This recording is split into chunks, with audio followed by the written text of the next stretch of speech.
اینجا فر افکار منه.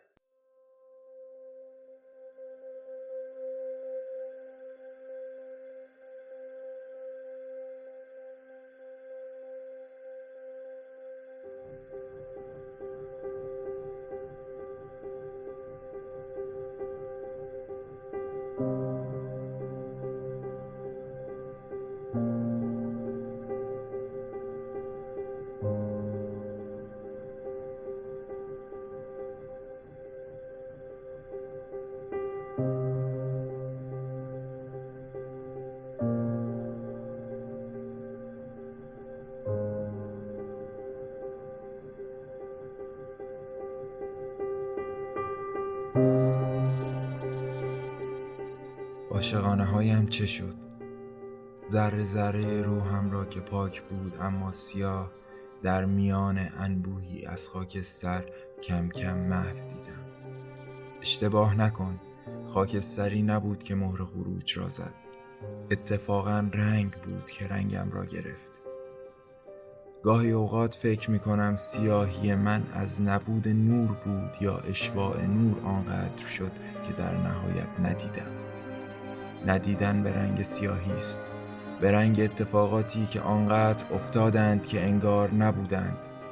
وجودیتشان را از ذهن داشتند و صدایشان خاموش. باز میپرسم عاشقانه هایم چه شد؟ بیت‌های نوع سایه و مشیری و اخوان چه شد؟ همانها که امیدم را برای آمدنت زنده نگه می‌داشت تا نگاه پر از عشقت را ببینم چه شد؟ همان نگاهی که ندیدم، همان امیدی که میگفت چون غریبه‌ای میایی و نگاهت را آشنا میبینم. چه امید پوچی.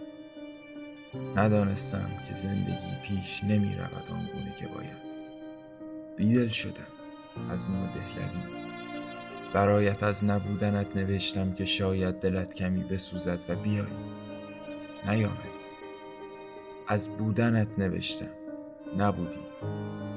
یادم نمی رود، تنها می نوشتم که چرا این تنهایی چیزی بود برای تو که آن را بشکنی، نشکست.